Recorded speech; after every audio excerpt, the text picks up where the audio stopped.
الشيطان الرجيم بسم الله الرحمن الرحيم لا أقسم بهذا البلد وأنت حل بهذا البلد صدق الله العظيم وصدق رسوله النبي الكريم الأمين إن الله وملائكته يصلون على النبي يا أيها الذين آمنوا صلوا عليه وسلموا تسليما الصلاة والسلام عليك يا رسول الله ایمانی روحانی وجدانی محفل ہے. تمام دوستوں اور بزرگوں سے گزارش ہے کہ قریب قریب آ کر بیٹھیں تاکہ سردی بھی کم لگے اور جو بعد میں ہمارے آنے والے دوست ہیں ان کے لیے جگہ بھی کشادہ ہو جائے. محبت اور سرور کے ساتھ حضور کی بارگاہ میں درود و سلام کا نذرانہ پیش کیجئے. الصلاۃ والسلام علیک یا سیدی یا رسول اللہ وعلی آلک و اصحابک یا حبیب اللہ. خشک شاخوں کو وہ تازہ گلاب دیتے ہیں، خشک شاخوں کو وہ تازہ گلاب دیتے ہیں، عہد پیری کو وہ پھر سے شباب دیتے ہیں. پڑھ لے درود غفلت نہ کر خدا کی قسم، تیرے سلام کا وہ اب بھی جواب دیتے ہیں. الصلاۃ والسلام علیک یا سیدی یا رسول اللہ وعلی آلک و اصحابک یا سیدی یا حبیب اللہ.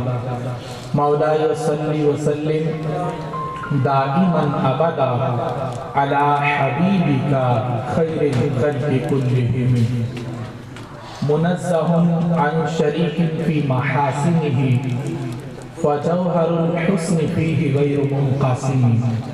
محمد تاج رسل اللہ قاطبۃ محمد صادق الاقوال والکلم محمد ذکرہ روح لانفسنا محمد شکرہ فرد علی الامم. رب صلی وسلم دائما ابدا علی حبیبک خیر الخلق کلہم. یہ ہر مومن کے دل میں ہے، کہاں ہے گنبد خضرا. یہ ہر مومن کے دل میں ہے، کہاں ہے گنبد خضرا. جہاں نور مجسم ہے وہاں ہے گنبد خضرا. یہ ہر مومن کے دل میں ہے، کہاں ہے گنبد خضرا. جہاں نور مجسم ہے وہاں ہے گنبد خضرا. جہاں عرش مقدس سے معظم ذات رہتی ہے، جہاں عرش مقدس سے معظم ذات رہتی ہے، ادب گاہ ملائک ہے جہاں ہے گنبد خضرا. اور شب معراج جن کے زیر پا تھا عرش آدم بھی، شب معراج جن کے زیر پا تھا عرش آدم بھی، فرش پہ جلوہ گر ان کا مقام ہے گنبد خضرا. خدا بندے خلائق کے حریم ناز میں اب بھی، خدا بندے خلائق کے حریم ناز میں اب بھی، غریبوں بے سہاروں کی زباں ہے گنبد خضرا. نہ دیکھے کوئی بھی میلی نگاہ سے اس کی رنگت کو، نہ دیکھے کوئی بھی میلی نگاہ سے اس کی رنگت کو، دلوں کا چین ہے روح رواں ہے گنبد خضرا. نہ دیکھے کوئی بھی میلی نگاہ سے اس کی رنگت کو، دلوں کا چین ہے روح رواں ہے گنبد خضرا. ادھر قبلہ ہے کعبہ سب مسلمانان عالم کا، ادھر قبلہ ہے کعبہ سب مسلمانان عالم کا، ادھر اسلام کا ایک ترجمہ ہے گنبد خضرا. ادھر قبلہ ہے کعبہ سب مسلمانان عالم کا، ادھر اسلام کا ایک ترجمہ ہے گنبد خضرا. اے نعیم اس کی خاطر جان بھی دیں تو غنیمت ہے، اے نعیم اس کی خاطر جان بھی دیں تو غنیمت ہے، ہماری عظمتوں کا وہ نشان ہے گنبد خضرا۔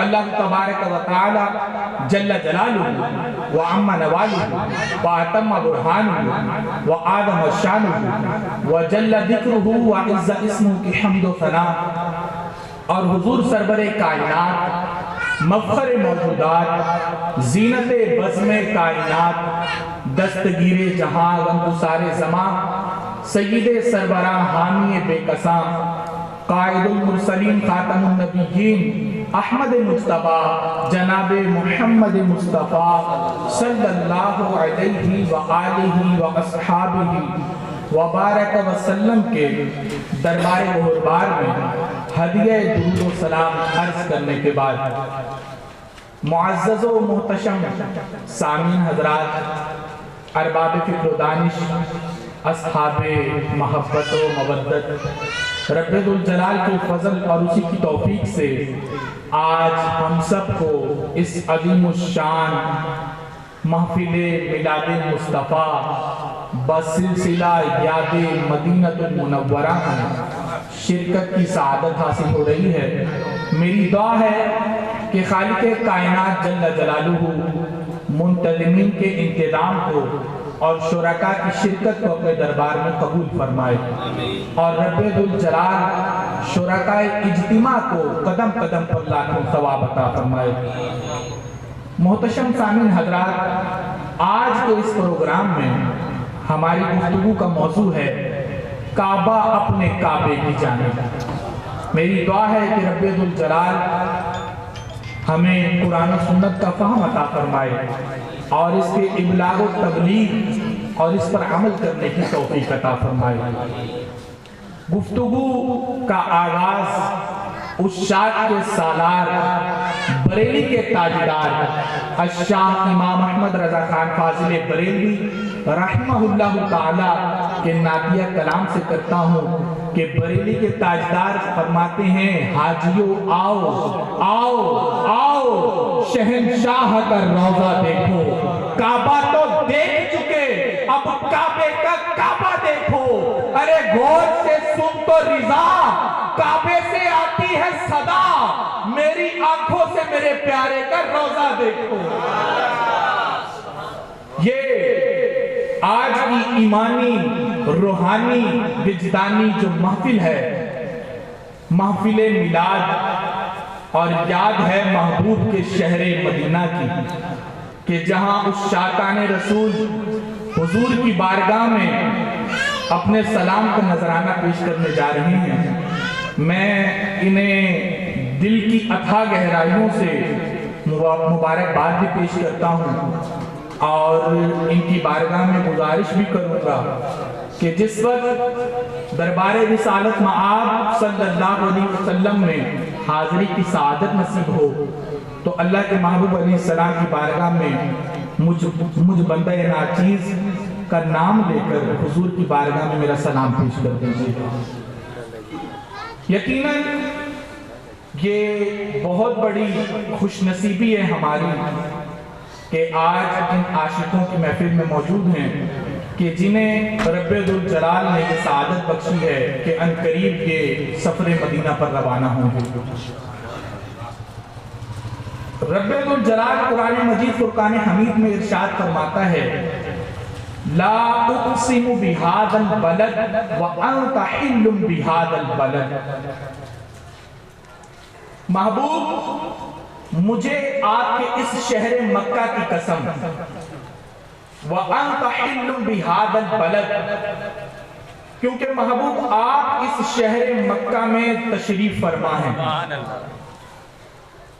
جس وقت اس آیہ مبارکہ کا نزول ہوا اس وقت نبی اکرم نور مجسم شفیع معظم صلی اللہ علیہ وسلم مکہ المکرمہ میں تشریف فرما تھے۔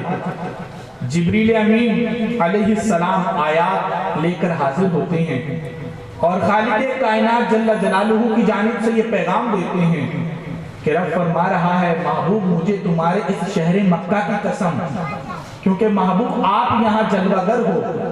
یہاں سوال ذہن میں ابھرتا ہے کہ نبی اکرم صلی اللہ علیہ وسلم پر جس وقت اس آیہ مبارکہ کا نزول ہوا، رب نے قسم اٹھائی شہر مکہ کی کہ محبوب مجھے آپ کے اس شہر مکہ کی قسم کہ آپ یہاں جلوگر ہو. اب بات یہ اٹھتی ہے ذہنوں میں، اذہان میں یہ سوال ابھرتا ہے کہ محبوب اب مکے میں تو نہیں، محبوب تو اب مدینے میں ہے.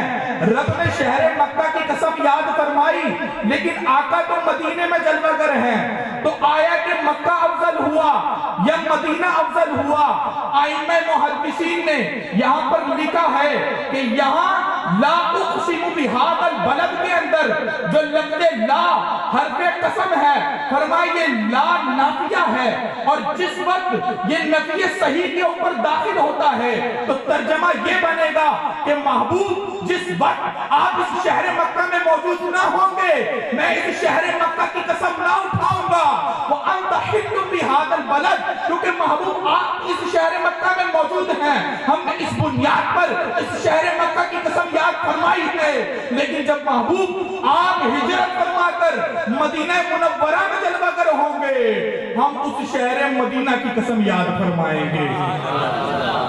اب اس پر کسی کے ذہن میں یہ اعتراض وارد ہو سکتا ہے کہ آپ نے مفتی صاحب یہ بیان کر دیا کہ مکے سے مدینہ افضل، آپ نے یہ بات کیسے کر دی، دعویٰ کیسے دائر کر دیا؟ تو میرے بھائیوں، مفتی بھی بڑا سیانہ ہوتا ہے، اس کے پاس بھی بڑے دلائل ہوتے ہیں. تو ہم وہ مفتی تو ہیں نہیں جو اسو پنجو ہار کبوتر ڈولی کھیل کر بیٹھ جائیں منبر و محراب پر. ہم نے بھی الحمدللہ مدینے کے جام پیے ہیں. عطار ساقی ہے اور انہوں نے جام مدینے کے پلائے ہیں.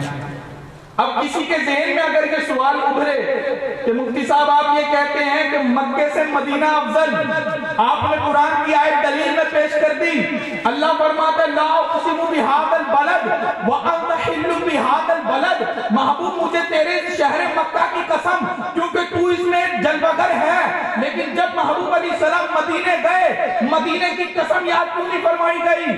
ارے کچھ باتیں کنایتاً اشارتاً بیان کی جاتی ہیں، اور وہ جو اہل محبت ہوتے ہیں ان کو یہ بات سمجھائی جاتی ہے کہ جب محبوب مکے میں ہوں گے مکے کی قسم یاد فرمائی جائے گی. جب محبوب علیہ السلام مدینے میں چلے جائیں گے، آقا کریم علیہ السلام ارشاد فرماتے ہیں المدینہ خیر من مکہ. سرکار نے خود بیان کر دیا، فرمایا کہ مدینہ مکے سے بھی افضل والا ہے. یہ کس نے بیان کیا؟ اللہ کے محبوب علیہ السلام نے. سرکار فرماتے ہیں کہ مدینہ مکے سے بھی افضل ہے.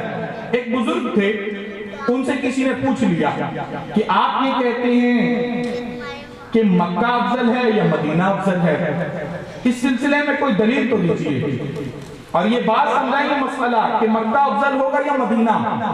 بزرگ فرمانے لگے ٹھہرو میں جواب دیتا ہوں. جیب سے ایک وائلٹ نکالا، بٹوا. آپ نے فرمایا اس کی قیمت کتنی ہے؟ سائل کہنے لگا 5 روپے. آپ نے فرمایا کہ اگر میں اس بٹوے کے ساتھ 1 لاکھ روپے کا ہیرا جوڑ دوں تو اس کی ویلیو بڑھے گی یا نہ بڑھے گی؟ وہ کہنے لگا ویلیو بڑھ جائے گی. اس کی قیمت پہ 5 روپے نہیں بلکہ 1 لاکھ روپے اس کی قیمت ہو جائے گی. آپ فرمانے لگے مسئلے کا جواب یہی ہے. وہ کیسے؟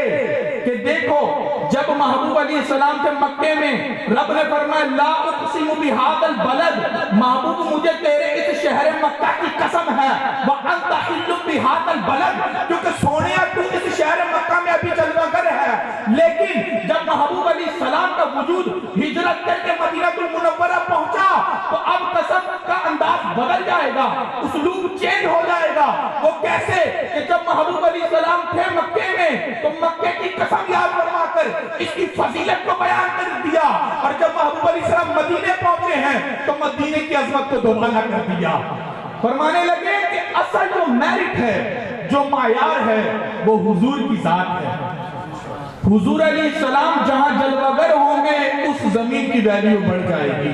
آقا اگر مکے میں ہوں گے مکے کی عظمت بڑھے گی، محبوب مدینے میں جلوگر ہوں گے مدینے کی عظمت بڑھ جائے گی.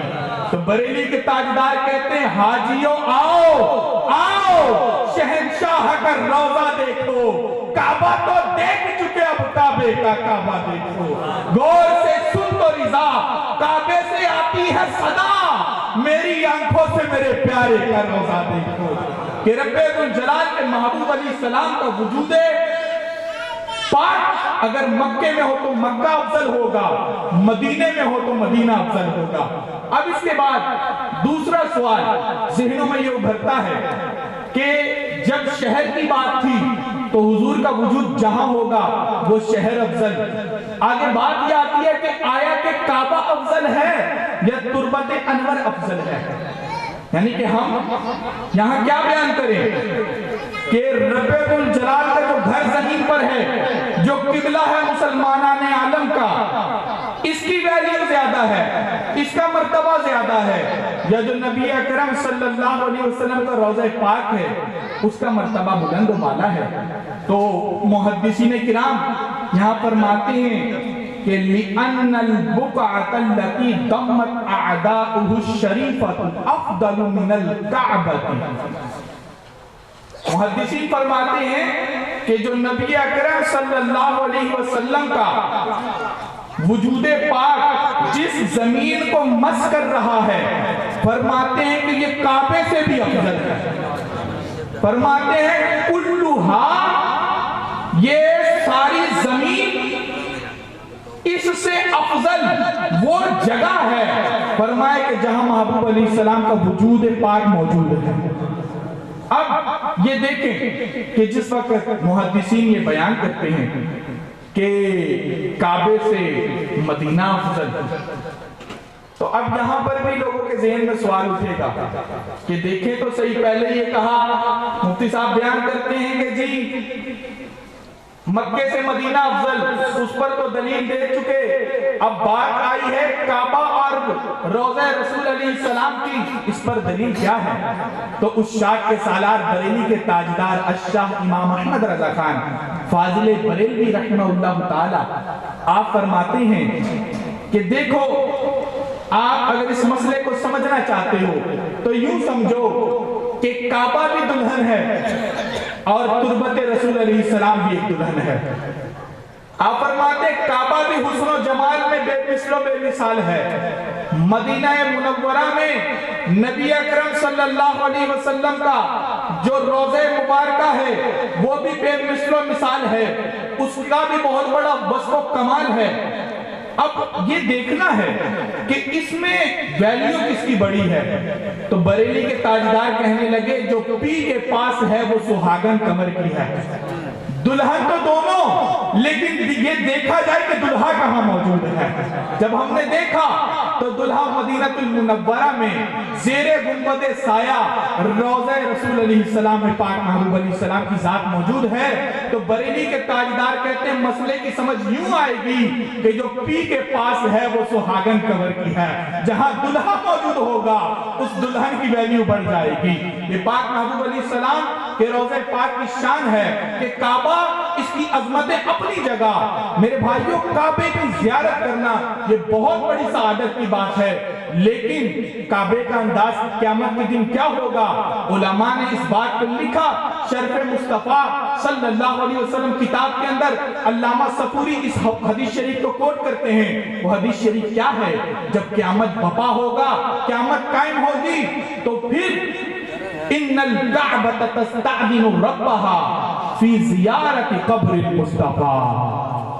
یہ جو میں نے شروع میں کہا کہ ہماری گفتگو کا موضوع ہے کعبہ، اپنے کعبے کی طرف اس کی دلیل دے رہا ہوں، سنیو، جاگ کر سننا، سردی کی سخت رات میں حدیث شریف سنو گے تمہیں چسا آ جائے گا۔ اب دیکھیں، فرمایا کہ قیامت کا منظر ہوگا، کعبہ رب کی بارگاہ میں اجازت طلب کرے گا، کس چیز کی؟ فی زیارت قبر المصطفیٰ۔ کعبہ رب سے اجازت چاہے گا، مولا مجھے اجازت دے، میں تیرے محبوب کے روضے کی زیارت کرنا چاہتا ہوں۔ اب کعبے کی زیارت کرنا شریعت نے بیان کیا کہ یہ عبادت ہے، لیکن کعبہ جس کو اپنا کعبہ مانے اور جس کی زیارت کے لیے جائے اس کی عظمت کعبے سے بھی بڑھ جاتی ہے۔ اور یہ وہ زیارت گاہ رسول صلی اللہ علیہ وسلم ہے کہ جس کی زیارت کے لیے جائیں تو بندے کو عظمتیں بڑی ملتی ہیں۔ اللہ کے محبوب علیہ السلام نے ارشاد فرمایا من زار قبری وجبت لہ شفاعتی، جس نے میرے روضے کی زیارت کی اس کے لیے میری شفاعت واجب ہو جائے گی۔ فرمایا میرے لیے اس کی شفاعت واجب ہو جائے گی۔ اور ایک دوسری حدیث شریف میں ارشاد فرمایا کہ جو میرے روضے پاک کی زیارت کے لیے آئے، صرف میرے روضے کی زیارت کے لیے آئے، اس کا اور کوئی مقصود نہ ہو، اسے اور کوئی حاجت کوئی کام نہ ہو، فرمایا کہ پھر مجھ پر اس کا یہ حق بنتا ہے کہ قیامت کے دن میں اس کی شفاعت کروں گا۔ اور شفاعت کا انداز کیا ہوگا؟ ادھر بریلی شریف سے آواز آتی ہے کہ گناہگاروں کا روز محشر شفیع خیر الانام ہوگا، دلہن شفاعت بنے گی، دلہا نبی علیہ السلام ہوگا۔ ادھر وہ گرتوں کو تھام لیں گے، ادھر وہ پیاسوں کو جام دیں گے۔ صراط و میزان حوض کوثر یہی وہ علی مقام ہوگا۔ انا لہا کہہ کے عاصیوں کو لیں گے آگوش مرحمت میں، عزیز اکلوتا جیسے ماں کو نبی کو اپنا غلام ہوگا۔ تو محبوب علیہ السلام کے روضے پاک کی جو زیارت کرے گا فرمایا اس کے لیے میری شفاعت واجب ہو جائے گی۔ یہاں آپ کو ایک نقطہ سمجھانا چاہتا ہوں، وہ نقطہ کیا ہے کہ پاک محبوب علیہ السلام نے ارشاد فرمایا من زار قبری وجبت لہو شفاعتی، کہ جس نے میرے روضے کی زیارت کی اس کے لیے میری شفاعت واجب ہو گئی۔ دوسری حدیث میں فرمایا حلت لہو شفاعتی، اس کے لیے میری شفاعت حلال ہو گئی۔ یہاں پر لفظ زارہ استعمال کیا۔ کیا استعمال کیا؟ عربی گرامر میں زارہ، جس کا مطلب ہے زیارت کرنا۔ اب دیکھیں یہاں پر لفظ دیکھنا استعمال نہیں کیا، یہاں پر لفظ دیکھنا استعمال نہیں کیا۔ کیوں؟ کیونکہ جو دیکھنا ہوتا ہے نا وہ ادب کے ساتھ بھی ہوتا ہے اور غیر ادب کے ساتھ بھی ہوتا ہے، وہ ارادتاً بھی ہوتا ہے اور بغیر ارادے کے بھی دیکھنا پایا جاتا ہے۔ لیکن یہ جو لفظ زیارت ہے اس کے اندر قصد پایا جاتا ہے کہ جو محبوب علیہ السلام کے روضے کی زیارت ایویں تیویں نہیں بلکہ ادب کے ساتھ، قصداً، ارادتاً ادب کے ساتھ محبوب کے روضے کی زیارت کرے گا، اس کے لیے سرکار کی شفاعت ہے۔ ہر ایرے گہرے نتھو گہرے دیکھنے والے کے لیے نہیں، فرمایا کہ جو میرے روضے کی زیارت ادب کے ساتھ کرے گا میں اس کا قیامت کے دن شفیع ہوں گا۔ اور یہ بارگاہ رسالت صلی اللہ علیہ وسلم میں جو حاضری کا سلسلہ شروع سے چل رہا ہے، 14 صدیاں، اس پر جو ہمارے پاس تاریخ، شواہد اور دلائل موجود ہیں۔ قرآن مجید فرقان حمید میں خالق کائنات جل جلالہ ارشاد فرماتا ہے وَلَوْ أَنَّهُمْ إِذْ ظَلَمُوا أَنفُسَهُمْ جَاءُوكَ فَاسْتَغْفَرُوا اللَّهَ وَاسْتَغْفَرَ لَهُمُ الرَّسُولُ لَوَجَدُوا اللَّهَ تَوَّابًا رَحِيمًا۔ اور اگر وہ اپنی جانوں پر ظلم کر بیٹھیں تو اے محبوب تمہاری بارگاہ میں حاضر ہو جائیں۔ کہاں حاضر ہو جائیں؟ جاؤ کا جاگ کر میرے بھائیوں مدینے کی بات ہو رہی ہے۔ جب مدینے کی بات ہوتی ہے وجد میں کائنات ہوتی ہے۔ فرمایا کہ یہ جو معاملہ ہے پاک محبوب علیہ السلام نے اس چیز کو جو بیان کیا کہ رب ذوالجلال کا یہ پیغام آیا ہے کہ اور جب وہ اپنی جانوں پر ظلم کر لیں تو محبوب جاؤ کا آپ کی بارگاہ میں حاضر ہو جائیں اور آ کر کیا کریں؟ فَاسْتَغْفَرُوا اللَّهَ، اللہ سے بخشش چاہیں، معافی چاہیں، وَاسْتَغْفَرَ لَهُمُ الرَّسُولُ، اور رسول بھی ان کے لیے بخشش چاہیں، ان کی سفارش کر دیں، ان کے لیے شفاعت کر دیں تو کیا ہوگا؟ فرمایا لَوَجَدُوا اللَّهَ تَوَّابًا رَحِيمًا۔ جب محبوب کی دہلیز پر آؤ گے، آ کر رب سے معافی مانگو گے، محبوب شفاعت کر دیں گے، لَوَجَدُوا اللَّهَ تَوَّابًا رَحِيمًا، تو تم مجھے بہت زیادہ توبہ قبول کرنے والا مہربان پاؤ گے۔ اب میرے بھائیوں یہاں نقطہ یہ سمجھانا چاہتا ہوں کہ آپ یہ دیکھیں کہ انسان اگر کسی کی دل آزاری کرے، میں محمود بھائی کی دل آزاری کرتا ہوں تو کیا چاہیے کہ میں معافی ان سے مانگوں؟ اب گناہ رب کی نافرمانی کی جائے اور بخشش مانگنے کے لیے سرکار کی بارگاہ میں حاضر ہو جائیں، فرمایا کہ میرے محبوب کے در پر آ جاؤ، تو رب کائنات محبوب کی دہلیز پر بھیج کر یہ بات سمجھانا چاہتا تھا کہ بخدا خدا کا یہی حقر نہیں اور کوئی مفر مکر، جو وہاں سے ہو یہی آگے ہو، جو یہاں نہیں تو وہاں نہیں، کہ اگر کوئی بخشش چاہتا ہے محبوب کی دہلیز پر حاضری دے، رب سے معافی مانگے، محبوب سفارش کر دیں گے، اللہ تمہیں بخش دے گا، بیڑے پار ہو جائیں گے۔ تو بریلی کے تاجدار کہنے لگے کہ مجرم بلائے آئے ہیں، جاؤ کا ہے گواہ، پھر رد ہو کب یہ شان کریموں کے در کی ہے کہ رب ذوالجلال نے ہمارے آقا صلی اللہ علیہ وسلم کے روضہ پاک پر حاضری دے کر مغفرت کی دعا کرنے والوں کے لیے اتنی بڑی شان اور یہ اعزاز رکھا ہے کہ جب سرکار علیہ السلام کی بارگاہ میں حاضری دے کر بخشش طلب کی جائے گی، محبوب سفارش کر دیں گے۔ اب سرکار نے پہلے فرما دیا جو میرے قبر کی زیارت کرے گا اس کے لیے میری شفاعت واجب ہو جائے گی، اور سرکار صلی اللہ علیہ وسلم کی جس کے لیے شفاعت واجب ہو جائے، محبوب جس کی شفاعت کر دیں تو رب ذوالجلال ارشاد فرماتا ہے وَلَسَوْفَ يُعْتِيكَ رَبُّكَ فَتَرْضَىٰ۔ حضرت امام جعفر صادق رضی اللہ تعالی عنہ آپ سے جس وقت مسئلہ شفاعت پر گفتگو ہوئی اور مکالمہ چل رہا تھا تو آپ نے اس سے پوچھا سائل سے کہ تم یہ بتاؤ کہ تم شفاعت کی سب سے بڑی آیت کس کو سمجھتے ہو؟ تو وہ کہنے لگا کہ یہ قرآن مجید فرقان حمید کی آیت، اللہ فرماتا ہے فَتَحَجَّتْ بِهِ نَافِلَةً لَكَ عَسَىٰ أَن يَبْعَثَكَ رَبُّكَ مَقَامًا مَحْمُودًا، کہ محبوب آپ کا رب عنقریب آپ کو مقام محمود پر فائز فرمائے گا۔ اور مقام محمود کیا ہے؟ بخاری شریف میں حدیث شریف موجود ہے، فرمایا یہ شفاعت، یہ مقام محمود یہ مقام شفاعت ہے کہ جہاں اولین و آخرین سب کے سب محبوب علیہ السلام کی تعریفیں کر رہے ہوں گے۔ یہ وہ مقام محمود ہے کہ جہاں کھڑے ہو کر اللہ کے محبوب علیہ السلام یوں چلو بھریں گے، کروڑوں جہنمیوں کو جہنم سے نکال کے جنت عطا فرما دیں گے۔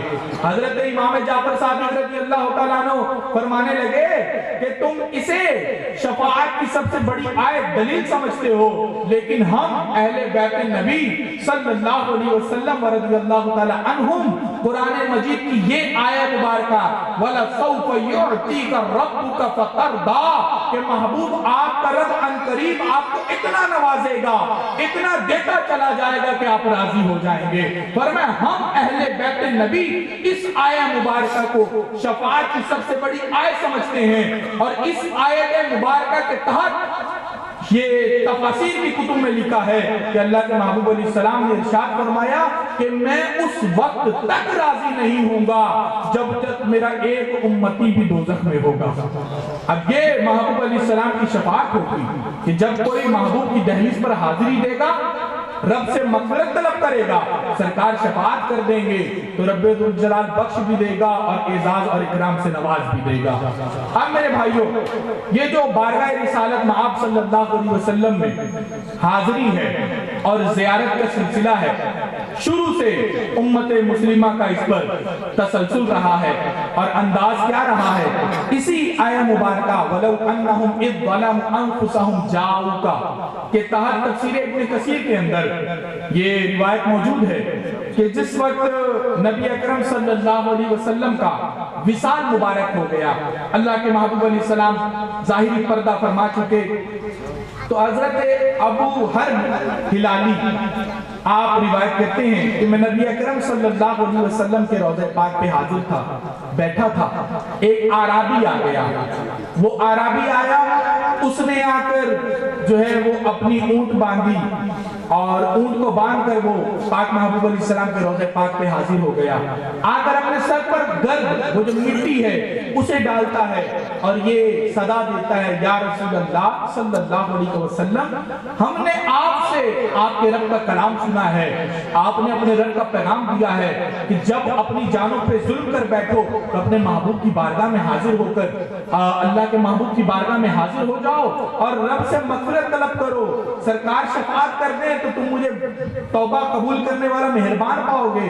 سرکار آپ نے یہ پیغام دیا رب کا اور آپ کا تو دنیا سے پردہ آپ فرما چکے ہیں. اب کیا ہوتا ہے؟ ابھی اس نے یہ کلمات کہے ہیں, یہ صدا بلند کر رہا ہے, سرکار کی بارگاہ میں استغاثے کر رہا ہے, فریاد کر رہا ہے اور ساتھ میں یہ اشعار کہتا ہے یا خیر من دفنت بالقاء اعظمه فطاب من طيبهن القاء والاكم نفس الفداء لقبر انت ساكنه فيه العفاف وفيه الجود والكرم. کہ اے مدفون ہونے والی ساری کائنات میں سب سے عظیم ہستی, آپ کی خوشبو سے تو یہ جو پتھریلے پہاڑ ہیں, یہ جو چٹیل میدان ہیں, یہ سارے خوشبو سے معطر ہو گئے ہیں. اور اے میرے محبوب, آپ کی قبر جہاں آپ آرام فرما ہیں, اس کے اندر جود ہے, اس کے اندر کرم ہے, اس کے اندر پاک دامنی ہے. کہنے لگا اس پر تو میری جان بھی قربان ہے. اب جس وقت اس نے یہ کلمات کہے تو راوی کہتے ہیں کہ روضے پاک کے پاس جو بیٹھے تھے وہ کہتے ہیں کہ میری آنکھ لگ گئی. تھوڑی دیر کے لیے آنکھ لگی, خواب میں سرکار علیہ السلام تشریف لے آئے. اللہ کے محبوب علیہ السلام نے فرمایا کہ اس عرابی کو جا کر یہ پیغام دے دو قد غفر لکا, کہ جا تیری بخشش کر دی گئی ہے. بریلی کے تاجدار کہتے ہیں کہ مجرم بلائے آئے ہیں, جاؤ کا ہے گواہ, پھر رد ہو کب یہ شان کریموں کے در کی ہے. اور میرے محبوب علیہ السلام کی بارگاہ میں جو بھی آتا ہے فریاد کرتا ہے, استغاثہ کرتا ہے اور حضور علیہ السلام کے روضے پر حاضری دیتا ہے. حضرت عمر بن خطاب رضی اللہ تعالی عنہ کا زمانہ ہے, قحط سالی پڑ گئی, بارشوں کا سلسلہ نہیں ہوتا تھا. تو کیا ہوا, جاء رجل الی قبر النبی صلی اللہ علیہ وسلم, ایک شخص جو ہے وہ رسول اللہ صلی اللہ علیہ وسلم کے روضے پاک پہ حاضر ہوتے ہیں اور انہوں نے آ کر کیا ندا دی, کیا پکارا, آج کا جو سنی کا بچہ صدائے بلند کرتا ہے, ساتھ نے مل کر کہنا ہے, آخری صف تک بیٹھے میرا بھائی وہ یہ نعرہ بلند کرے. اب وہ جو شخص محبوب علیہ السلام کے روضے پاک پہ حاضر ہوتا ہے, اس نے ندا کیا دی ہے, فقالا یا رسول اللہ, فقالا فقالا فقالا فقالا فقالا فقالا یا رسول اللہ استسقی لأمتک فإنہم قد ہلکوا. اے اللہ کے رسول علیہ السلام, رب کی بارگاہ میں دعا کیجئے, آپ کی امت ہلاک ہو رہی ہے, ان پر بارش برس جائے. اب کیا ہوا کہ اللہ کے محبوب علیہ السلام خواب میں تشریف لائے اس شخص کے اور آ کر یہ بشارت دی کہ جاؤ عمر بن خطاب کے پاس, اسے میرا سلام بھی کہنا اور ان کو یہ خبر دے دینا کہ انکم مستقیون, ان قریب تم سیراب کر دیے جاؤ گے. رات گئی, بات گئی, صبح تک بارش ہو گئی. بریلی کے تاجدار کہتے ہیں کہ میرے کریم سے اگر قطرہ کسی نے مانگا, دریا بہا دیے ہیں, دربے بہا دیے ہیں, لب واہیں آنکھیں بند ہیں, پھیلی ہیں جھولیاں, کتنے مزے کی بھیک تیرے پاک در کی ہے. کہ محبوب علیہ السلام کی بارگاہ میں حاضر ہو کر جو کچھ استغاثہ فریاد کی جائے, سرکار علیہ السلام توجہ بھی کرتے ہیں, اپنے غلاموں کو نواز بھی دیتے ہیں. یہ شروع سے امت مسلمہ کا تسلسل رہا ہے کہ سرکار علیہ السلام کے ظاہری وصال مبارک کے بعد محبوب علیہ السلام کے روضہ پاک پہ حاضری دے کر محبوب سے عرض و نیاز کا سلسلہ بھی کیا ہے, فریاد کی ہے, استغاثہ کیا ہے. محبوب علیہ السلام نے مشکل کشائی بھی کی ہے, حاجت روائی بھی فرما دی ہے. اور یہی انداز ہم جس وقت دیکھتے ہیں کہ مروان, اس نے جب یہ دیکھا, وہ پہنچا مسجد نبوی علی صاحبہ الصلاۃ والسلام میں, تو دیکھتا ہے کہ ایک شخص ہے, اس نے تربت رسول علیہ السلام پر, روضہ رسول پاک پہ اپنا چہرہ رکھا ہوا ہے اور چہرہ رکھ کر جو ہے وہ کچھ عرض و نیاز کر رہا ہے. تو مروان جو کہ حاکم وقت تھا, اس نے پیچھے سے آواز دی, چہرہ بھی نہیں دیکھا اس نے, پیچھے سے آواز دی, کہتا ہے کہ تو جانتا ہے تو کیا کر رہا ہے, تو کس دہلیز پہ حاضر ہے. اب جس وقت وہ قریب ہوا تو وہ کون تھے, فَإِذَا هُوَ ابو ایوب الانصاری رضی اللہ تعالی عنہ. وہ حضرت ابو ایوب انصاری رضی اللہ تعالی عنہ میزبان رسول علیہ السلام تھے, کہ جو نبی علیہ السلام کے روضے پاک کے اوپر اپنا چہرہ مل رہے تھے. حضور علیہ السلام کی بارگاہ میں اپنا چہرہ رکھا ہوا تھا اب جس وقت مروان نے پوچھا کہ تو جانتا نہیں تو کہاں حاضر ہے اور تو یہ کیا کر رہا ہے، تو وہ کہنے لگے نعم میں جانتا ہوں میں کہاں حاضر ہوں، جئت رسول اللہ لم آت الحجر، میں حضور کی بارگاہ میں حاضر ہوا ہوں، میں کسی پتھر کے پاس نہیں آیا، میں حضور کی بارگاہ میں استغاثہ کر رہا ہوں۔ یہ شروع سے امت مسلمہ کا سلسلہ تسلسل رہا ہے حضور علیہ السلام کی بارگاہ میں حاضری دینے کے لحاظ سے۔ اور میرے بھائیو جہاں تک حضور کی بارگاہ میں حاضری دینے کا تعلق ہے تو یہ آداب بھی ہمیں ہمارے اسلاف نے سکھایا ہے، بزرگان دین نے سکھایا ہے کہ محبوب علیہ السلام کی بارگاہ میں حاضر ہونا ہے تو کس انداز میں حاضر ہونا ہے۔ وہ بہت بڑے امام اپنے زمانے کے حضرت علامہ ملا جامی رحمہ اللہ تعالی، جنہوں نے نحو شریف کے اوپر بہت بڑی کتاب لکھی ہے، شرح ملا جامی، یہ درس نظامی میں یہ کتاب پڑھائی جاتی ہے۔ حضرت علامہ ملا جامی رحمت اللہ تعالی علیہ، آپ جس وقت حج کے ارادے سے نکلے اور آپ کا ارادہ یہ تھا کہ جس وقت حج کی ادائیگی کر لوں گا تو پھر نبی اکرم نور مجسم شفیع معظم صلی اللہ علیہ وسلم کے روضہ پاک پہ حاضری دوں گا، اور انہوں نے ایک نعتیہ کلام لکھا تھا۔ وہ نعتیہ کلام کیا تھا کہ محبوب علیہ السلام کی بارگاہ میں جب پہنچوں گا تو یہ اشعار کہوں گا، تنم فرسودہ جاں پاراز ہجرہ یا رسول اللہ، یا رسول اللہ آپ کے فراق میں میرا جو وہ کلیجہ ہے وہ ٹکڑا ٹکڑا ہو چکا ہے، میرا جسم ٹکڑے ٹکڑے ہو گیا ہے۔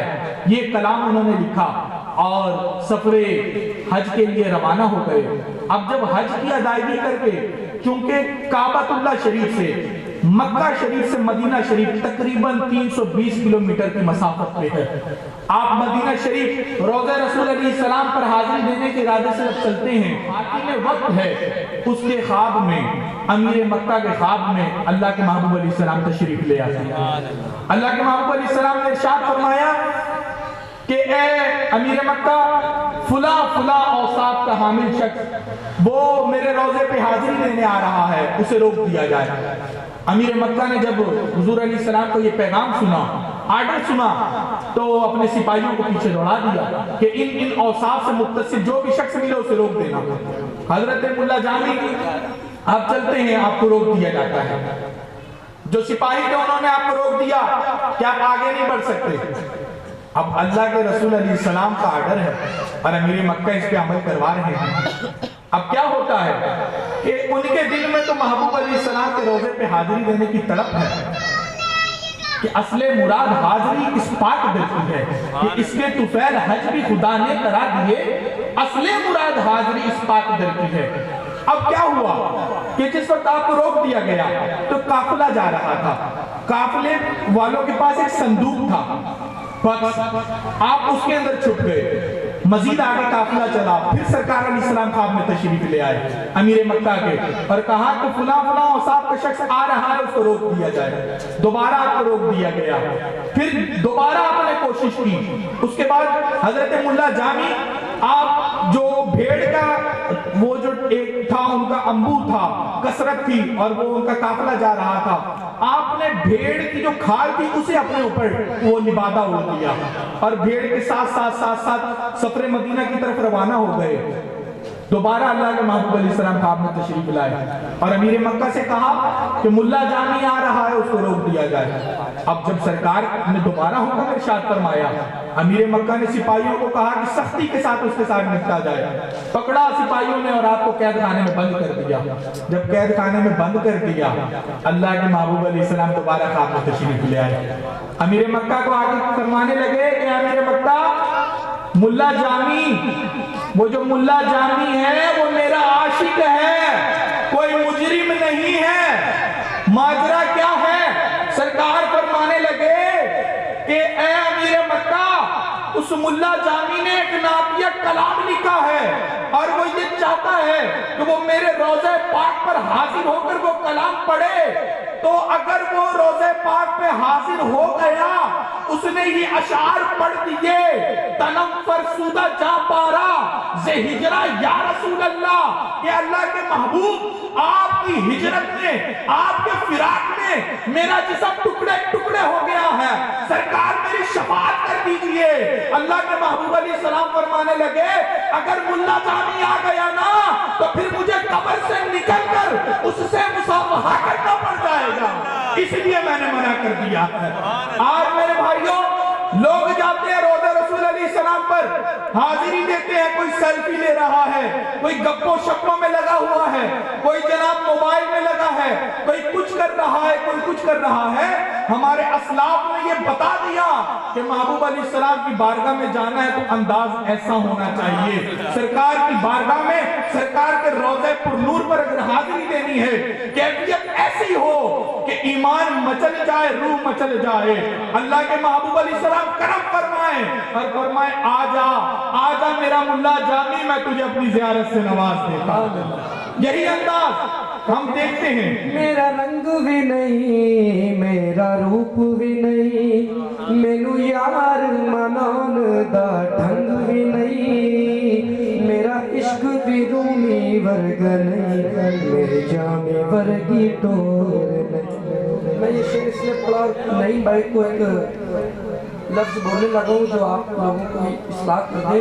نہیں بھائی اکثر ایسا ہوتا ہے کہ مدینہ شریف جب ہم پہنچتے ہیں نا تو بس ٹائم پر بعض اوقات نہیں آتی، جدے میں بھی مدینہ شریف میں بھی، اور کھانا آب و ہوا اس کے مطابق بھی نا مسائل ایسے آزمائش بن جاتے ہیں، تو اس پہ کیا کرنا چاہیے ہمیں، اعلیٰ حضرت نے کیا بتایا۔ پھر بعض اوقات لوگ نا جنت البقیع میں نا آگے تک چلے جاتے ہیں، تو عبدالحبیب بھائی فرماتے ہیں کہ یہ جو جنت البقیع کا جو رستہ ہے نا در حقیقت یہاں صحابہ کا قبر ہوا کرتا تھا اور ابھی بھی ہے، ان لوگوں نے وہاں سڑکیں بنا دی ہیں، تو لوگ کیا کرتے ہیں اینڈ تک چلے جاتے ہیں۔ تو با ادب با نصیب، اگر کوئی یہاں جا کر برکت لینا چاہتا ہے تو جتنا ادب کرے گا نا یقین کر اس کو اتنا ہی ملے گا۔ مزید آپ کی یہ تفصیل سے اس کے متعلق بھی بتا دیں گے، میرے دل میں یہ خواہش تھی جو میں نے کہا ان کو بتا دیں کہ وہاں جانے کا مقصد کیا ہے۔ سانس لینا بھی زور سے یہ بھی بے ادبی ہے، باقی یہ رہنمائی کریں گے ہمارے لیے۔ ماشاءاللہ ماشاءاللہ۔ بات ہے میرے بھائیوں ادب کی، اور بات چل رہی ہے آداب رسالت مآب صلی اللہ علیہ وسلم۔ چلیں ہمارے پیارے شبیر بھائی نے بہت اچھے ناچنا ایک لقمہ دیا۔ ویسے مفتی کے ذہن میں سارے اشکالات ہوتے ہیں، میں ایک سلسلہ تسلسل بنا کر آیا ہوں، کئی کتابیں کئی دیر تک چھان کر پھر یہاں کر بیٹھا ہوں، میں انشاءاللہ بیان کروں گا تمام تر معاملات کو۔ تو ابھی گفتگو ہماری یہ چل رہی تھی کہ روضہ رسول علیہ السلام پہ حاضری دیں تو انسان کی کیفیت کیسی ہونی چاہیے، ایمان روحانی کیفیت کس انداز کی ہونی چاہیے۔ ملا جامی کے انداز میں آپ نے سنا کہ کلام ایسا لکھتے ہیں، سرکار فرمانے لگے کہ اگر ملا جامی آ جاتا قبر سے نکل کر مجھے اس سے مصافحہ کرنا پڑتا، مصافحہ سمجھتے ہیں نا، فرمایا کہ شیک ہینڈ کرنا پڑتا۔ اب یہی انداز ہم جب دیکھتے ہیں اپنے اسلاف میں تو دیکھتے ہیں کہ اس شاہ کے سالار بریلی کے تاجدار الشاہ امام احمد رضا خان فاضل بریلی رحمہ اللہ تعالی، آپ جب دوسری مرتبہ سفر حج کو روانہ ہوتے ہیں اور حج کی ادائیگی کے بعد روضہ رسول علیہ السلام پہ حاضری کا قصد کرتے ہیں، یہ ارادہ ہے کہ محبوب علیہ السلام کی بارگاہ میں حاضری دوں۔ اب سرکار دو عالم نور مجسم شفیع معظم صلی اللہ علیہ وسلم کے روضہ پاک پہ حاضر ہوتے ہیں اور گریہ زاری کرتے ہیں اور یہ نعتیہ کلام پڑھتے ہیں کہ وہ سوئے لال ازار پھرتے ہیں، تیرے دن اے بہار پھرتے ہیں۔ اب جس وقت آپ رات بھر حضور علیہ السلام کے روضہ پاک کے پاس کھڑے ہو کر دست بستہ صلاۃ و سلام کا نذرانہ پیش کرتے ہیں اور حضور علیہ السلام کی بارگاہ میں یہ التجا کرتے ہیں، سفارش کرتے ہیں، استغاثہ کرتے ہیں کہ آقا زیارت کرا دیجیے، حالت بیداری میں آپ کا دیدار کرنا چاہتا ہوں، عاشق بریلی سے چلا ہے مدینے پہنچا ہے، محبوب دیدار کرا دیجئے نا۔ تو یہ کلام لکھتے ہیں کہ وہ سوئے لال ازار پھرتے ہیں، تیرے دن اے بہار پھرتے ہیں۔ جب اس کے جو ہے وہ مقطع پہ پہنچتے ہیں کہ تیری کوئی بات کیوں پوچھے رضا، تجھ سے کتے ہزار پھرتے ہیں۔ اب جس وقت آپ نے لفظ کتا اپنی ذات کے لیے استعمال کیا نا کہ اے رضا تو اس محبوب علیہ السلام کی بارگاہ میں استغاثے کر رہا ہے کہ محبوب دیدار کرا دیجئے، دیدار کرا دیجئے۔ تو اکیلا نہیں، تیرے جیسے کتے ہزار پھرتے ہیں جو محبوب علیہ السلام کے دیدار کے متمنی ہیں اور محبوب علیہ السلام کی زیارت کرنا چاہتے ہیں۔ اب جب یہ کیفیت، یہ روحانی کیفیت پیدا کی اور حضور کی بارگاہ میں استغاثہ کیا، اللہ کے محبوب علیہ السلام تشریف لے آئے۔ اللہ کے محبوب علیہ السلام نے اس شاک کے سالار بریلی کے تاجدار کو حالت بیداری میں اپنا دیدار عطا فرما دیا۔ یہ کیفیت ہونی چاہیے محبوب علیہ السلام کی بارگاہ میں حاضری کے وقت۔ اور پھر بات چل رہی تھی ادب کی، جس بات کی جانب توجہ دلائی ہمارے پیارے شبیر بھائی نے، تو میرے بھائیوں ادب ادب ادب ادب کے بغیر کچھ نہیں ملتا۔ بے ادب بے نصیب، با ادب با نصیب۔ اللہ کے محبوب علیہ السلام کے روضہ پاک پہ حاضر ہوں اور ادب کا دامن ہاتھ سے چھوٹ جائے، سیلفی لیتے لیتے پشت سرکار کے روضہ پاک کو ہو جائے، میں کہتا ہوں آگ لگا دو ایسی سیلفی کو جس میں آپ کی تصویر ہو۔ روضہ پاک کی تصویر کے حوالے سے نہیں کہہ رہی ہے، یاد رکھنا، کوئی یہ نہ کہ مفتی صاحب نے کیا کہہ دیا کہ بھائی ایسی تصویر کا آپ کیا کرو گے؟ ایسی وہ تصویر جس میں آپ کا چہرہ آ رہا ہے کہ جو روضہ پاک پہ سیلفی لیتے ہوئے آپ کی پشت نبی علیہ السلام کے روضہ پاک کو ہو جائے، آپ کی کمر روضہ رسول علیہ السلام کو ہو جائے۔ ارے اس دہلیز پہ حاضری دینی ہے تو آؤ پوچھو امام مالک سے، امام مالک کہ جنہوں نے حدیث کی سب سے پہلی کتاب روئے زمین پہ لکھی، معطا امام مالک، حدیث کی سب سے پہلی کتاب، قرآن مجید کے بعد جو تحریری صورت میں روئے زمین پر کائنات میں جو سب سے پہلی حدیث کی کتاب لکھی گئی وہ معطا امام مالک ہے۔ اور مدینہ شریف کے سب سے بڑے عالم دین تھے آپ، امام مالک رحمت اللہ تعالیٰ علیہ۔ آپ مسجد نبوی شریف میں موجود ہیں، جو خلیفہ وقت ہے ابو جعفر منصور، وہ آپ سے کسی مسئلے پر گفتگو کرتا ہے، گفتگو کرتے کرتے اس کی آواز بلند ہو جاتی ہے، وہ اونچی آواز سے بات کرنا شروع کر دیتا ہے۔ حضرت امام مالک رحمت اللہ تعالیٰ علیہ آپ نے فرمایا لا ترفع صوتک، اے امیر المومنین تم اپنی آواز کو بلند نہ کرو۔ کیوں؟ آپ فرمانے لگے کہ رب الجلال نے قرآن مجید فرقان حمید میں جو ادب کرنے والے ہیں ان کے حوالے سے ارشاد فرمایا ہے کہ ان الذین یغضون اصواتهم عند رسول اللہ اولئک الذین امتحن اللہ قلوبهم للتقوی لهم مغفرۃ واجر عظیم، کہ جو محبوب علیہ السلام کی بارگاہ میں اپنی آوازوں کو پست کرتے ہیں، رب الجلال نے ان کے دلوں کو امتحان کے لیے پرکھ لیا ہے، ان کے لیے اجر عظیم ہے، ان کے لیے بڑا ثواب ہے۔ اور امام مالک فرمانے لگے ایک قوم تو وہ ہے جس کی مدح اس انداز میں رب کر رہا ہے، اور دوسری قوم وہ ہے جس کی مذمت اللہ نے بیان کی ہے، وہ قوم کون سی ہے؟ فرمایا کہ ان الذین ینادونک من وراء الحجرات اکثرهم لا یعقلون، اللہ فرماتا ہے کہ ان میں سے اکثر کو عقل نہیں ہے اے محبوب جو تمہیں حجرے کے باہر سے آوازیں دیا کرتے ہیں۔ امام مالک نے فرمایا لا ترفع صوتک، اپنی آواز کو بلند نہ کر۔ اور امام مالک رحمت اللہ تعالی علیہ نے قرآن مجید فرقان حمید کے استدلال سے یہ بات اس کو سمجھائی ہے کہ جہاں کوئی ادب کرتا ہے اللہ اس کی تعریف مدح بیان کرتا ہے کہ یہ بہت اچھے لوگ ہیں، ان کے لیے اجر عظیم ہے جو محبوب کی بارگاہ میں اپنی آوازوں کو پست رکھتے ہیں۔ اور فرمایا کہ جو اپنی آواز کو بلند کرتا ہے، فرمایا کہ یہ عقل والے ہیں ہی نہیں، اکثرهم لا یعقلون، ان کو کوئی عقل ہے ہی نہیں۔ اور سورۃ الحجرات 26 سپارے میں خالق کائنات جل جلالہ ارشاد فرماتا ہے یا ایھا الذین آمنوا لا ترفعوا اصواتکم فوق صوت النبی ولا تجهروا له بالقول كجهر بعضکم لبعض ان تحبط اعمالکم وانتم لا تشعرون۔ فرمایا کہ اے ایمان والو میرے محبوب کی بارگاہ میں اپنی آواز کو محبوب کی آواز سے بلند نہ کرنا، اور اگر تم نے ایسا کیا، اگر سرکار کی آواز سے تمہاری آواز بلند ہو گئی، فرمایا کہ ہم تمہارے تمام اعمال کو اکارت کر دیں گے، ضائع کر دیں گے، وَأَنْتُمْ لَا تَشْعُرُونَ، اور تمہیں سمجھ تک نہ ہوگی، تمہارے علم اور شعور میں یہ بات نہ ہوگی کہ ہم نے تمہارے اعمال کو اکارت کر دیا، ضائع کر کے رکھ دیا ہے۔ تو اللہ کے محبوب علیہ السلام کی بارگاہ میں جب حاضری دیں تو میرے بھائیوں یہ سیلفیز وغیرہ سے اجتناب کریں۔ پشت نہ ہو نبی علیہ السلام کے روضہ پاک کو، بلکہ جو آپ کا چہرہ یہ محبوب علیہ السلام کے روضہ پاک کی جانب ہو۔ اور یہ بات بھی امام مالک رحمۃ اللہ تعالیٰ علیہ نے خلیفہ ابو جعفر منصور کو یہ بات سمجھائی تھی۔ اب جس وقت آپ نے اس کو یہ بات سمجھائی کہ اے امیر المومنین تمہاری آواز حضور کی بارگاہ میں بلند نہیں ہونی چاہیے، تو اس نے پھر پوچھ لیا کہ امام مالک آپ مجھے یہ بتلائیں تو صحیح کہ اب میں دعا کرنے لگا ہوں تو دعا کے وقت میں اپنا رخ اپنا چہرہ کس طرف کروں، اپنے فیس کو کس جانب رکھوں، کعبہ شریف کی جانب رکھوں یا تربت رسول علیہ السلام کی طرف رکھوں؟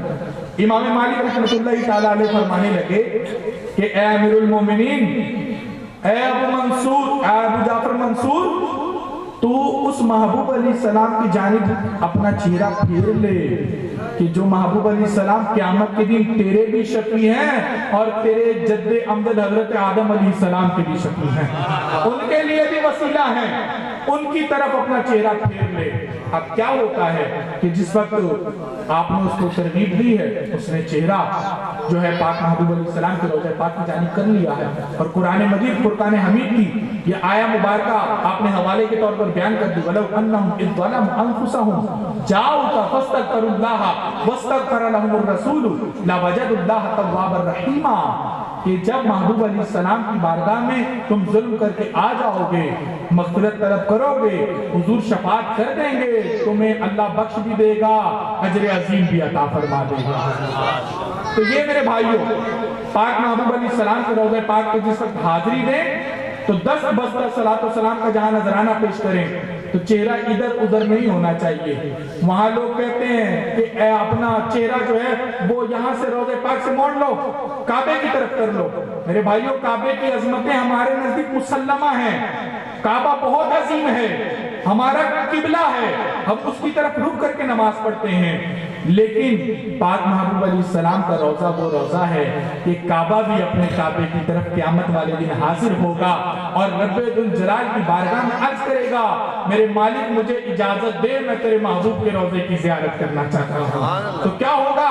فرمایا فَيَأْذَنُ لَهَا، اللہ قیامت کے دن کعبے کو یہ اجازت عطا کر دے گا، جا میرے محبوب کے روضے کی زیارت کر دے گا کہ حاجیو آؤ شہنشاہ کا روضہ دیکھو، کعبہ تو دیکھ چکے، اب کعبے کا بھی کعبہ دیکھو۔ اور میرے بھائیوں، بات ہے ادب کی اور جنت البقیع کے حوالے سے کہ واقعی جنت البقیع جو ہے یہ وہ قبرستان ہے، یہ وہ جگہ ہے کہ جہاں پر صحابہ کرام علیہم رضوان کی قبریں ہیں، جہاں پر حضرت عثمان غنی رضی اللہ تعالی عنہ آرام فرما ہے، اور خوش نصیبی اور سعادت اس TNT خاندان کی اللہ پاک غری کے رحمت کرے اور درجات بلند کرے۔ چچا جان جب گئے ہیں مدینہ المنورہ، رب ذوالجلال نے ان کو ایسی سعادت عطا کی ہے، جنت البقیع میں آپ کا مدفن بن گیا۔ سبحان اللہ۔ ہم جب بچے تھے، چھوٹے تھے، تو کہتے تھے کہ دادا کے مزار پہ جا رہے ہیں، دادا کے مزار پہ جا رہے ہیں۔ وہ حاجی بشیر جو تھے مدینہ البشیر والے، وہاں کام کرتے تھے، چھوٹے تھے، جاتے تھے، چلیں جی پھول توڑ لیں گے، دادا جی دادا کے مزار پہ جا رہے ہیں، پھول توڑنے کے لیے۔ اللہ نے ایسا مقام ان کو دیا، جب وہاں پہنچے ہیں تو ایسی سعادت پائی ہے کہ اللہ کے محبوب علیہ السلام نے یہ ارشاد فرمایا تھا کہ جس کو یہ استطاعت ہو، من استطاع منکم ان یموت بالمدینہ، جس کو یہ استطاعت ہو، یہ توفیق حاصل ہو کہ وہ مدینے میں مر جائے، فلیمت بہا، تو اس کو چاہیے کہ وہ مدینے میں مر جائے۔ فَإِنِّي أَشْفَعُ لَهُ، فرمایا کہ جو مدینے میں مر جائے گا میں اس کی قیامت کے دن شفاعت کروں گا۔ بریلی کے تاجدار کہنے لگے کہ طیبہ میں مر کے ٹھنڈے چلے جاؤ آنکھیں بند، سیدھی سڑک یہ شہر شفاعت نہ لے گا۔ جو مدینے میں جائے گا اور مدینے میں جا کر شہادت کی موت پائے گا، فرمایا کہ قیامت کے دن جو مدینے میں مرے گا میں اس کا شفیع ہوں گا، اس کی شفاعت کروں گا، اس کا بازو پکڑ کے اس کو جنت میں لے جاؤں گا۔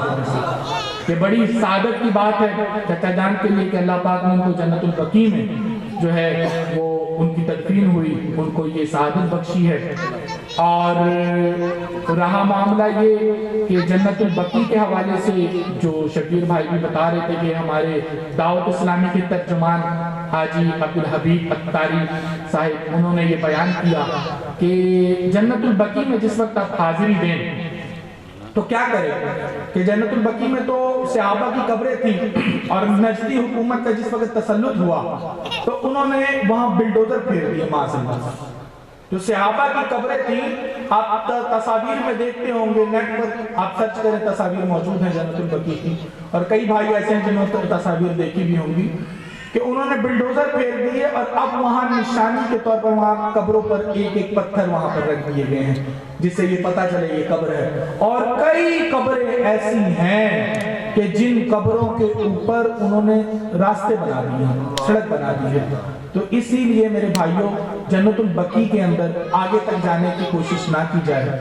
یہ ادب کا مقام ہے اور با ادب با نصیب ہوتا ہے, بے ادب بے نصیب ہوتا ہے. ہمیں چاہیے کہ ادب کا دامن ہمارے ہاتھ سے نہ چھوٹنے پائے. اور ویسے بھی قبر کے اوپر چلنا, قبر کو ٹیک لگا کر بیٹھنا, اس کی بھی شریعت مطہرہ میں ممانعت آئی ہے. اب ہم جائیں اس مقدس سرزمین پر اور وہاں جا کر یہ گناہ کرتے پھریں تو اس سے اجتناب کیجئے. لوگ جناب جو ہے وہ جس وقت طواف کرتے ہیں حجر اسود کے حوالے سے سن رکھا ہے کہ اللہ کے محبوب علیہ السلام نے فرمایا کہ حجر اسود گناہوں کو چوس لیتا ہے.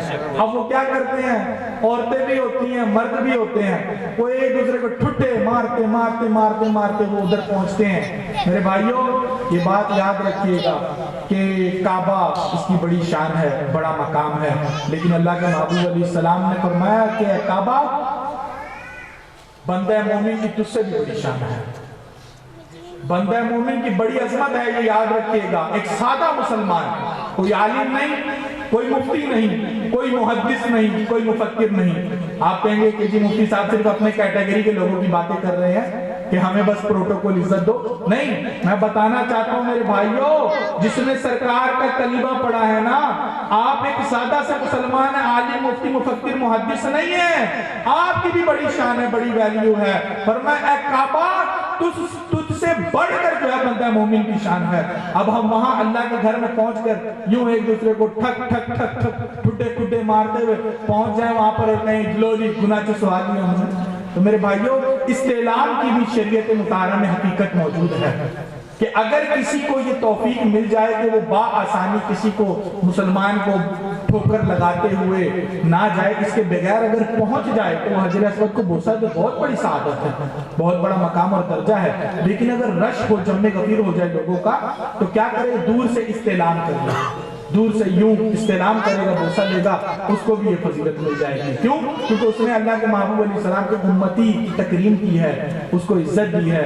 اللہ اس کی بدولت اس کو بھی عظمت و مرتبت سے فائز فرما دے گا. تو میرے بھائیوں رب ذوالجلال کی بارگاہ میں دعا ہے کہ وہ ہمیں اللہ کے محبوب علیہ السلام کے روضہ پاک کی زیارت نصیب فرمائے, اور اللہ کے محبوب علیہ السلام کے روضہ پاک پہ حاضری دے کر 10 بستہ صلاۃ و سلام کا نذرانہ پیش کرنے کی توفیق عطا فرمائے, وہاں کے آداب بجا لانے کی توفیق عطا فرمائے.